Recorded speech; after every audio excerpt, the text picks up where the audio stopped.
Hey everyone, this is PrinceWatercress, and welcome back to Let's Play Towering Inferno for the Atari 2600. In the first video, I tried my darndest to play Game 1 and beat one whole building. And after about 20 or so minutes, I did. Didn't think I'd be doing it in one video, and I thought maybe I'd be doing this on the second video. But I managed to make it work. I managed to make it get that far, and I almost completed the second building at the same time. So, now that we've seen Game 1 and its absolute bedlam, I guess you could call it that, we are going to check out the other game modes. There are 7 in all. I won't be showing off all of them because, well, I'm only going to be showing off half of them because the 4 through 7 are 2-player modes and I can't play those. So, might as well go ahead and show off game mode number 2.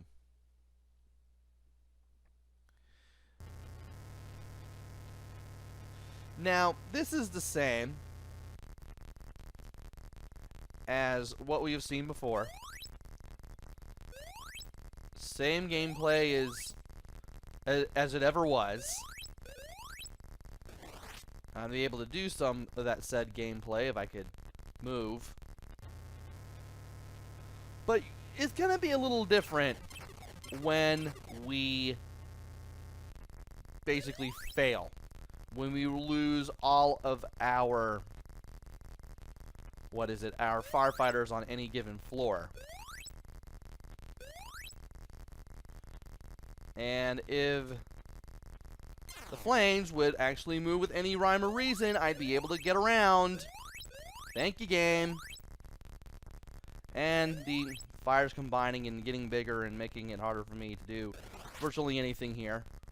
Hopefully I can do anything. Well, I was, but I lost 2 people. And that's what I was saying. It is going to be a little different when we lose all of our firefighters because with Game Mode 2, we're not forced. Really? We're not forced to start all the way back at the beginning in case something bad happens.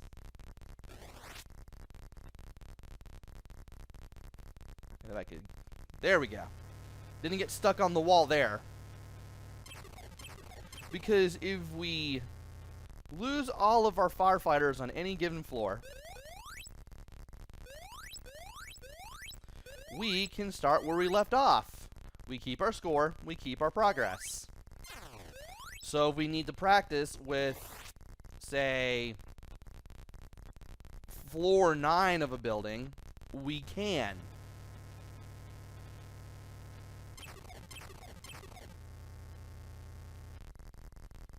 Now let's see here. I want to clear this out. There we go. Excellent. And I would like... Well, I guess that will have to do. Let's go ahead and get out of there. Yeah, I had to take an alternate route.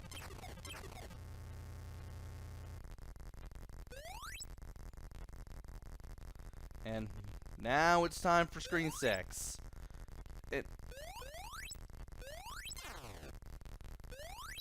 It's like I'm playing some weird game of tag with the fire or something. It's like I move away, and all of a sudden it wants to move forward where I want it to go. And then when I go back to get the fire decides to move away again. As if it had a mind of its own or something.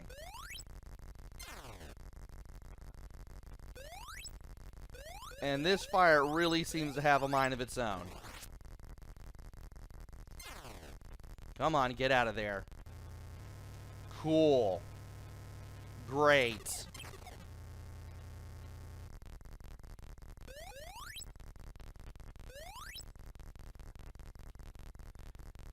Alright. Green 8. Let's try this again.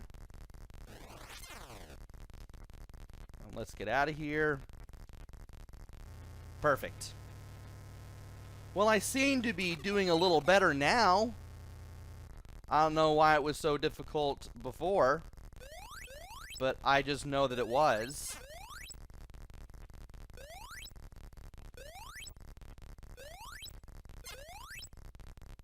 Come on.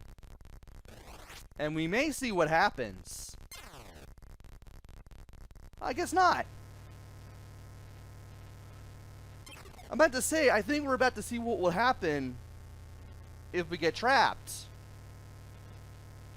But it doesn't seem that way. Well, time to get to the yellow building again and try floor 1.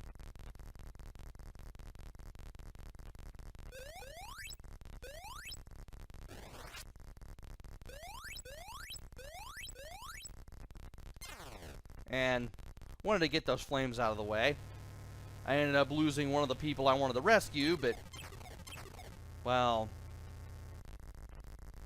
so be it. As long as I can get off of a floor with one person rescued, that's all good. That's all fine and dandy and everything. And now you are not cooperating. Great.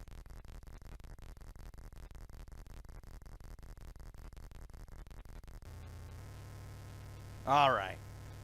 So far, so good.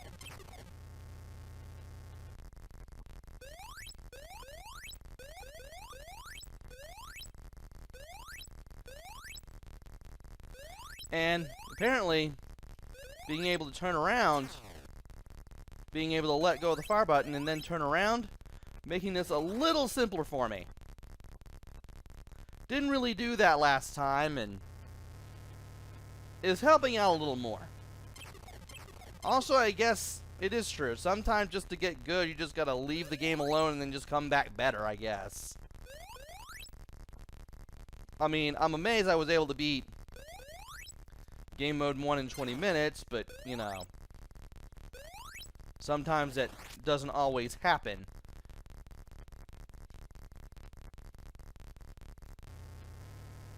And I think I got 3 hostages out. Alright. Well, we reached 1,000 points on Game Mode 2. That's beautiful. Wasn't expecting to do that so fast. Really didn't expect to do it so fast. Come on, get out of there. Stop getting stuck on the walls.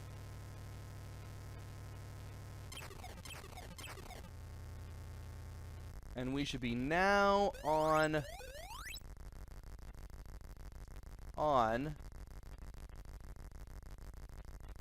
floor 6, and this is not looking so good.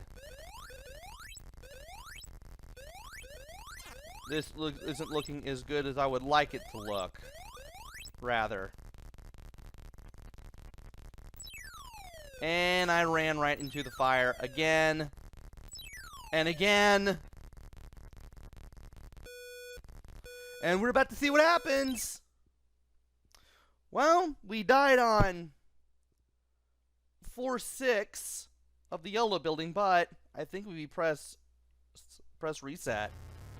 Hey, we're back, and we have our current score. So game 2, you can kind of play with continues, which is kind of cool and it's kind of merciful. You don't I mean, you have the arcade difficulty, more or less, but you have more forgiveness if you want to get through the level, so to speak. And that's not what I wanted to do. Come on, get out of there. Excellent.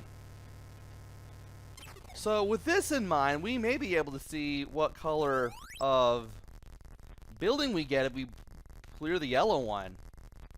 That'll be interesting to look at. Gee, I guess you're just gonna do that for me.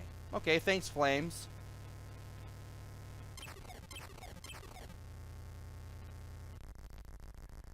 And now, floor 8.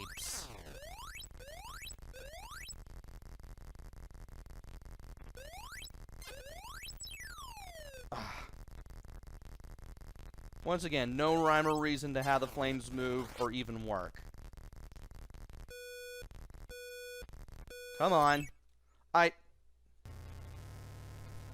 Still getting stuck in the walls. Well, at least this is a little more forgiving, but only by so much. Just because of how open the floors are and everything.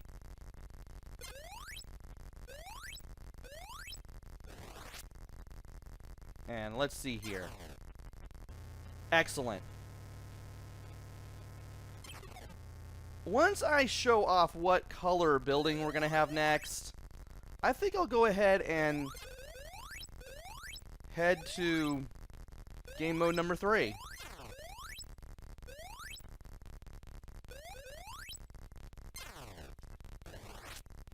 Come on. Don't get stuck on the walls. Don't get stuck in the walls!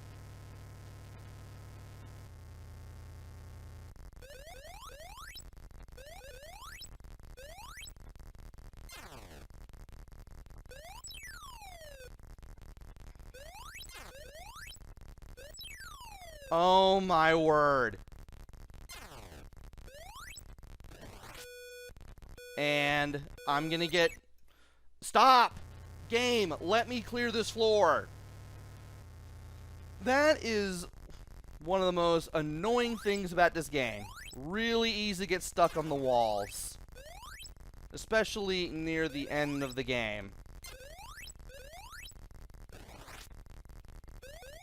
And now you want to do what you want to do. And somehow, after 3 attempts, I can finally clear that floor. And it's flashing, and we now have an orange building. Well, I did what I wanted to do. Something tells me that this is going to be even less forgiving, just because of the building color, and the game knows that we're on the 3rd building now. I guess.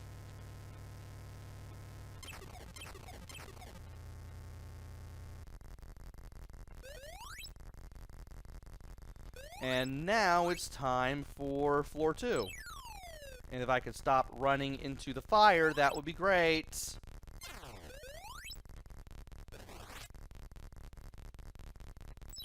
And I need to stop getting stuck on the walls. Yeah, these quarters are not very forgiving.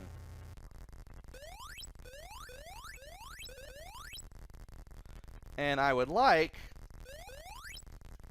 to be able to get a game over here so I can show off game mode 3. But at the same time, I just don't want to throw the game either. I do want to give my best effort at these stages as I do this. I do want to get better and better and better as I'm doing all this. How did I not get destroyed there? That was incredible.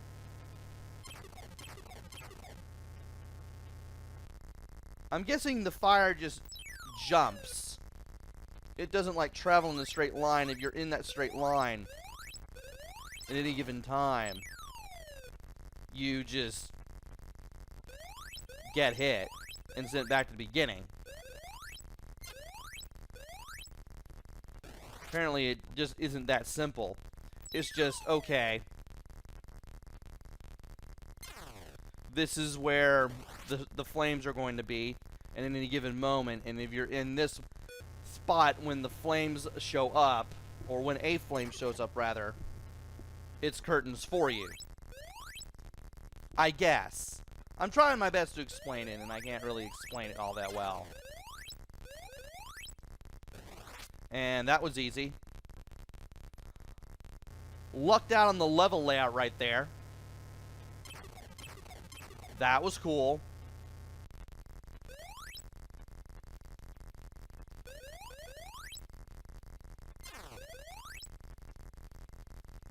And waiting on the fire. Waiting on the fire again.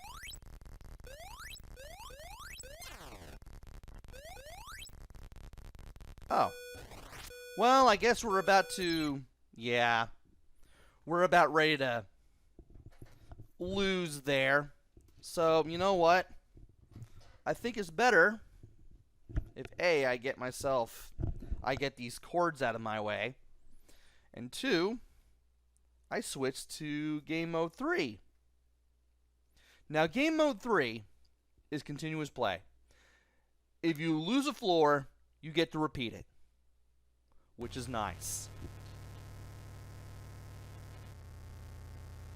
So, let's see how well we can go here, and apparently the flames decided to be a little forgiving there. Don't know why. Come on, don't get caught on the walls. Expect me to tell the game not to get caught up on the walls there. A lot. Because I really am getting caught on the walls and I'm not liking it. I can't believe I lost a life there on floor 2. There we go. Let's not run into the flames. Let's make sure the flames don't run into us, rather. Feels more like the latter than the former.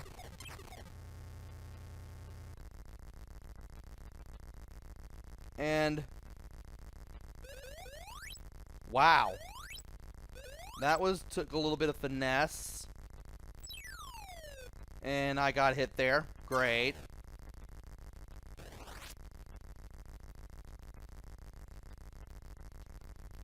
And now suddenly the game is being a little more cooperative. Don't know why.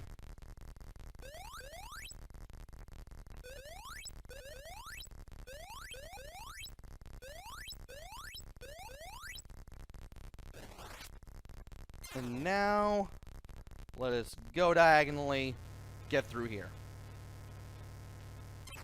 I am concentrating a lot as I'm doing this. So that's why I'm not speaking as much here as I was in the first video. Well, I might as well go ahead and do things this way. How about?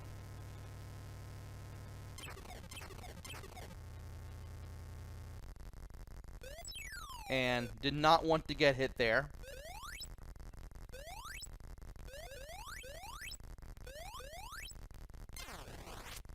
And let's make sure you don't get hit anywhere around here either.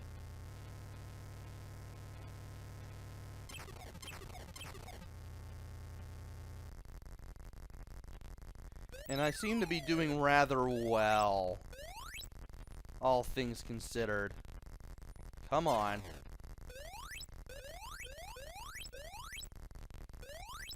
Alright.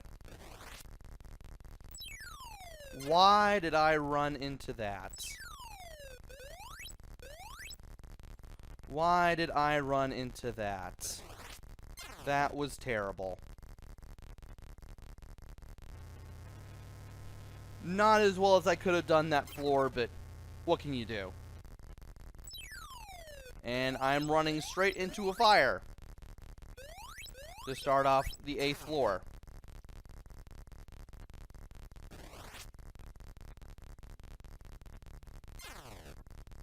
And I got a little better at not getting caught on the walls up until the end. That was something. Now it's time for floor 9.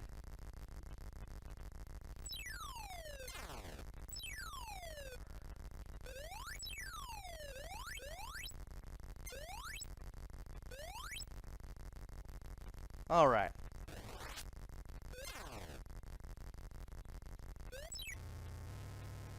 And hey, we actually get to repeat this. We lost our lives, but we get to play as long as we want.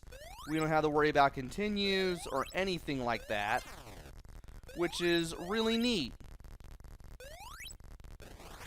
That is really neat.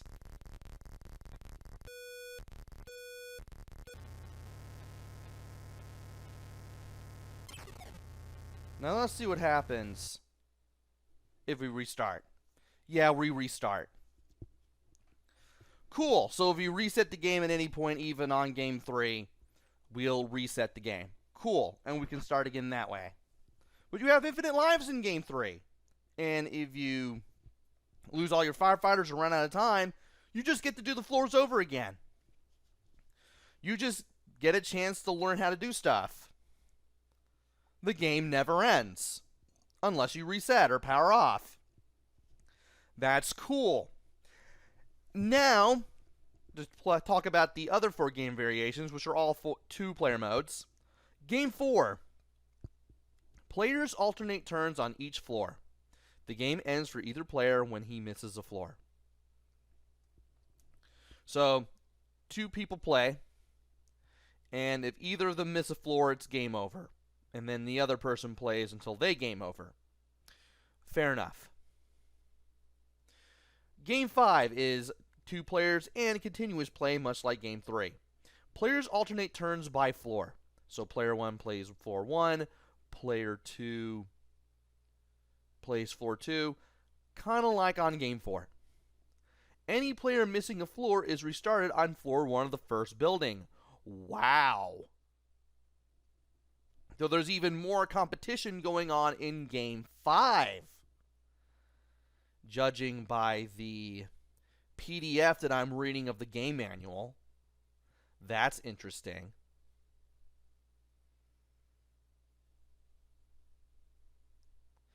Game 6.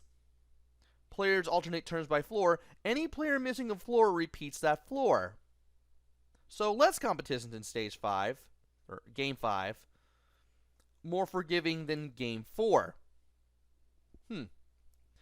Game 7.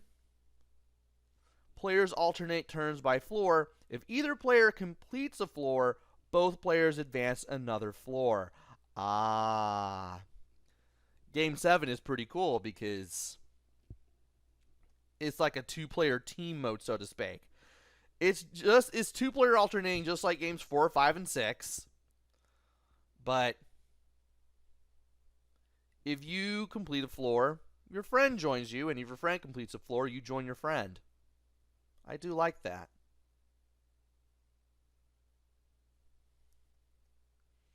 And of course, 5, 6, and 7 have continuous play. Interesting. And that's pretty much all that I can say about the game modes of Towering Inferno. And I might as well go ahead and talk about my mini review. Graphics are pretty simple, yet identifiable. You can tell what a fire is, you can tell what a wall is, you can tell what the helicopter is, you can tell what the building is. They're simple, but they definitely get the job done. Sound and music is going to be pretty frantic. You are playing as a firefighter, fighting fires and getting people out of a floor of a building, all without getting yourself hurt either, which is... It is going to be what it is. I mean, you're just going to hear the continuous roar of the fire. You're going to hear the continuous flow of the water, I guess. And if you lose a rescuee or if you lose a life, you're definitely going to get specific, distinct sounds telling you so. So the game does well on that front. Gameplay, pretty simple, despite the weaknesses of it. The weaknesses being you can only shoot up or down. Definitely adds an arcade-style challenge for a game from 1982. It's definitely habit-forming. It is definitely addictive. If my first video where I tried to beat the game, or at least beat one building on game 1, is any indication. I mean, you're definitely going to be trying to get out of the floors as quickly as possible without getting yourself burned with hopefully all 4 rescuees. And replay value. You do have a practice mode. You do have a continuous mode. And you do have an arcade mode for the 1-player modes. And then there's 4 2-player modes that play in different ways. So this is pretty interesting to play either alone or with a friend. And do I recommend getting this game for your Atari 2600? Yes, I actually do. Definitely get this one and try it out for yourself. You might actually like this one. And so, that is Let's Play Towering Inferno for the Atari 2600. Hopefully I'll be back with another game. Maybe it'll be good, maybe it'll be bad, maybe it'll be somewhere in between, who knows. Until then, this is PrinceWatercress. Take care, stay safe, thanks for watching, and see you guys later!